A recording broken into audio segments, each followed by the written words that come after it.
Call this meeting of the Shorewood Village Board to order at 7:41. All trustees are present. Has this meeting been properly noticed? Yes. Thank you. First item on the agenda is consent agenda. Is there a motion to approve tonight's consent agenda? So moved. Second. Any discussion? I'd like to remove an item from the consent agenda. Item 8, 4H, setting the trick-or-treat hours. Okay. I'd like to remove item C, June 19th minutes. Item 1, C. C. Okay. Any other discussion? I can't hear. Okay, all in favor of approving the consent agenda except for the removal of items C and H, say aye. Aye. Opposed? Passes. That takes us to the next item, which is items removed from the consent agenda. Is there a motion to approve the June 19th village board minutes? I move to approve the June 19th board minutes. Second. Discussion? Under item 8B, reports of village officials, the second item is letter from Jeff. It should be Mara, M-A-R-A. Where's Tom? Oh, there you are, M-A-R-A. Any other discussion on item C?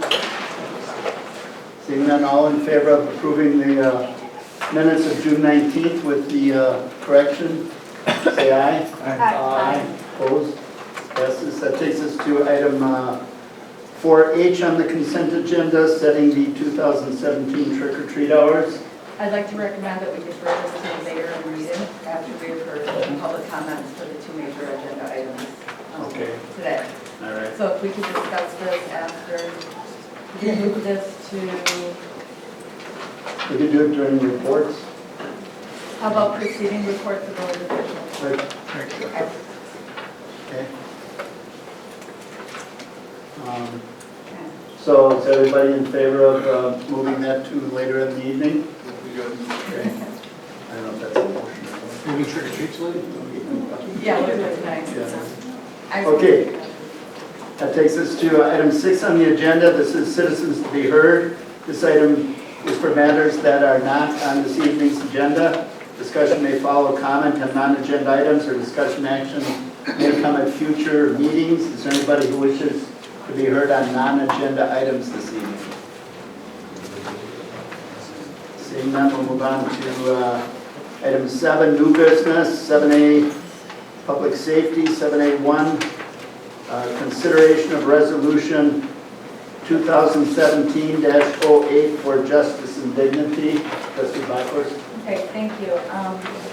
So we are being asked this evening to vote on a resolution 2017-8 for justice and dignity. This resolution has been brought to us by a group of individuals, the Shorewood Solidarity Network. I'm just giving slight background. I know that the rest of the trustees know that we've discussed this at length over the course of many meetings, but just for the sake of edification here. Thank you. So this is a resolution which is different from an ordinance, which will be forthcoming. This has been agreed upon by both the village staff and the Shorewood Solidarity Network. But tonight, this evening, we're asked to consider an ordinance or a resolution. And I'm very excited that we have this opportunity in Shorewood to bring this resolution forward. This supports our commitment in this village to dignity, justice, and to ensuring that all of our residents feel safe and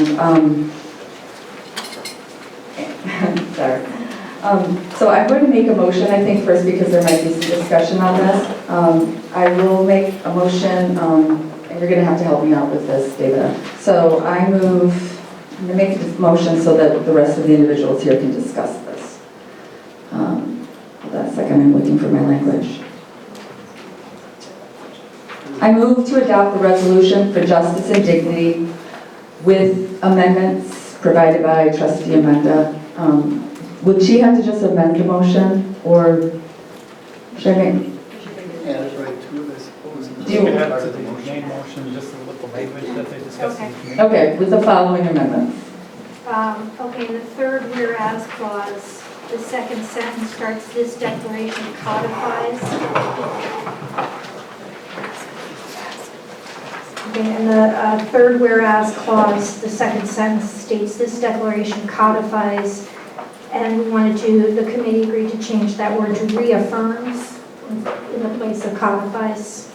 Third paragraph, second. The third whereas clause, the second sentence that starts this declaration, instead of codifies, will say reaffirms the village of Shorewoods and its residents' commitment to stand tall and proud with those who are vilified and persecuted, et cetera, et cetera.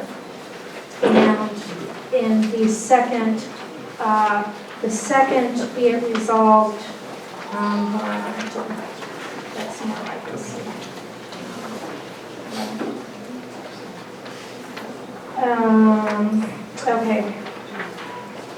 Okay, so be it further resolved that every person has the right to peaceably assemble, associate, protest, and state and insert or promote any conviction, cause, or creed without fear of arrest, harassment, or intimidation. Did you get that? I don't know which part you're adding, which part you're not. So. Okay, so it's in the second, be it further resolved. Number 2.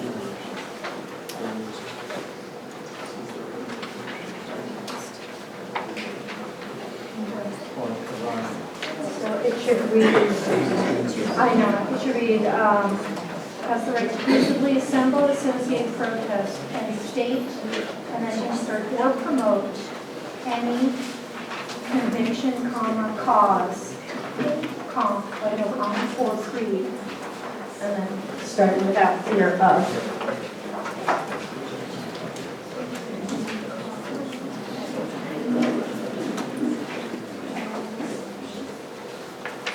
Conviction.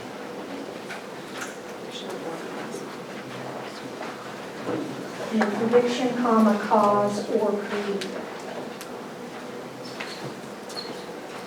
Okay, that's it, thanks.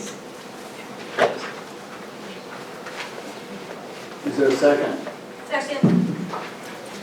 Discussion? So is this including the 2 proposed amendments by the village attorney on immigration status? We can't hear you. Is this motion on the floor include the 2 wording changes proposed by the village attorney? Which resolution is it adopting? Is it the original or is it the one that the village attorney struck through?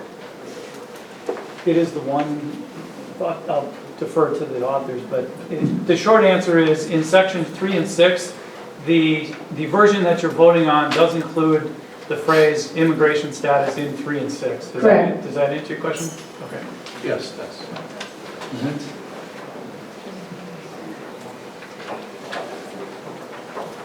I'm wondering also, I know there are a lot of people that were involved in this, both from idea generation as well as language drafting, etc.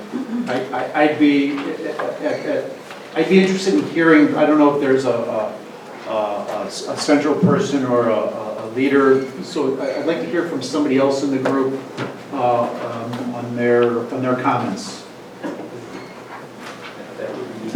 Good evening. My name is Carlos Pastrana from the Shorewood Solidarity Network. I live in 4319 North Alpine Avenue. Would gladly answer any questions you have. You've been working on this for a long time.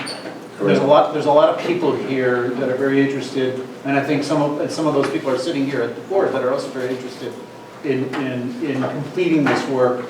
Do you have anything else to tell us other than the introduction that Trustee Bakor said, or the language that we see here, for those of us that weren't involved in all of the meetings and activities that you've had until now, without you don't have to summarize the entire process, but just comments. Well, first of all, the resolution, as you well mentioned, we put in a lot of work along with the Public Safety Committee and personnel from the village. The resolution seeks to make make the village's reputation as a progressive community. It's based, it's anchored in that reputation, well-earned reputation that the village has. And as far as the resolution, the language that Trustee Mara asked about the immigration status being included, we feel very strongly that the immigration status is an important component of the resolution. In as much as I don't think that we can, I don't think that the resolution can guarantee the dignity and the safety of every individual that either lives or walks through the village without including immigration status. Immigration status, first of all, this is hardly a radical thought. Other municipalities throughout the U.S. have already created a protected class for immigration status, and municipalities can in fact do so, and many have done so. Also, we don't live in normal times nowadays. I mean, we all know, we are all aware of how important this is and how important it is that we protect immigrants that live or that work or that drive through our community, because that could be a more American principle in our opinion, and that could be a more Shorewood principle in our opinion.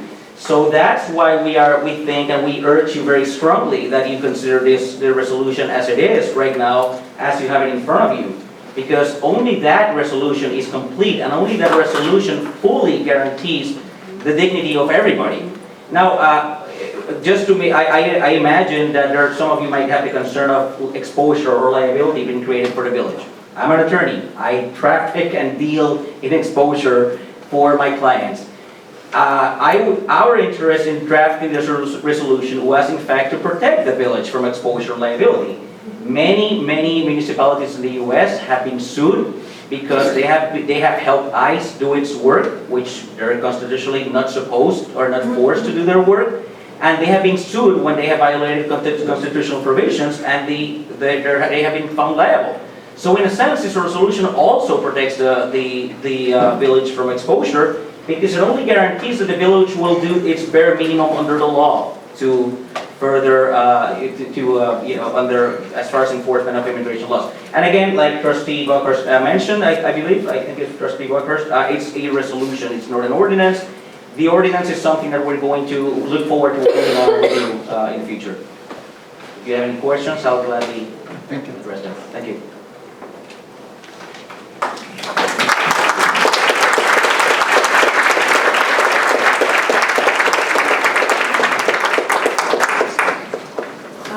Thanks for coming out tonight.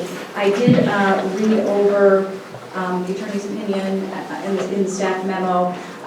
I didn't read it the same way. I don't feel this is necessarily with the language proposed by the Solidarity Group and formulated in committee and by staff. I feel that we are protected. There's nothing in here from what was originally submitted that would make us liable in any fashion. At least that's how I read it. It just,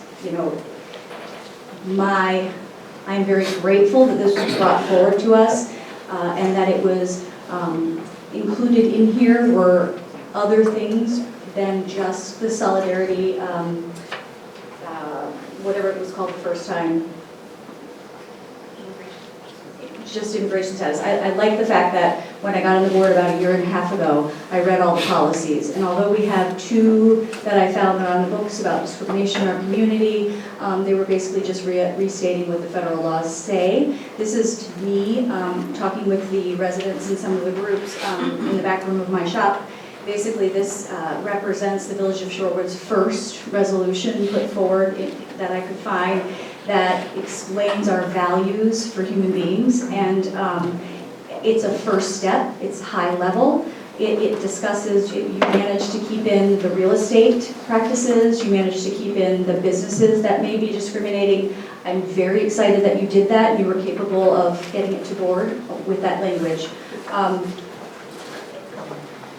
I'm excited, and maybe at the end, after we hear from more residents, to ask some questions on what next steps are, and possibly Trustee Menta can just fill us in on how we're going to move forward with the Community Relations Council to further look at our ordinances, our policies, and see what else we can do. Thank you. I look forward to supporting this, and thanks for everybody for working on it and sticking with the process. I know it was a lot more complicated than I anticipated, but I've learned a lot.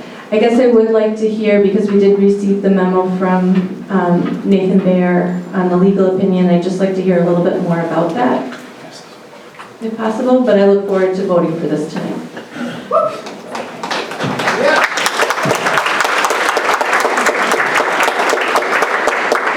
Good evening. My name is Nathan Baer, and I'm the village attorney. And first of all, I just wanted to thank the Public Safety Committee as well as the Shorewood Solidarity Network for the work that they've done collaboratively on this. And just want to explain so the folks here understand that my role is a little bit different. I don't immerse myself in policy questions. The only real legal issue is does the policies and procedures that we adopt as a municipality, do they comport with state and federal law, or does it potentially expose the municipality to any liability down the road? So my role is a little bit different. So again, I have great respect for the people that have worked on this, and especially the Shorewood Solidarity Network, and I appreciate the opportunity that I've had to work with them. And through that collaborative process, I think that we don't have any issue, I don't see any issue at all with the language, except for two very specific phrases in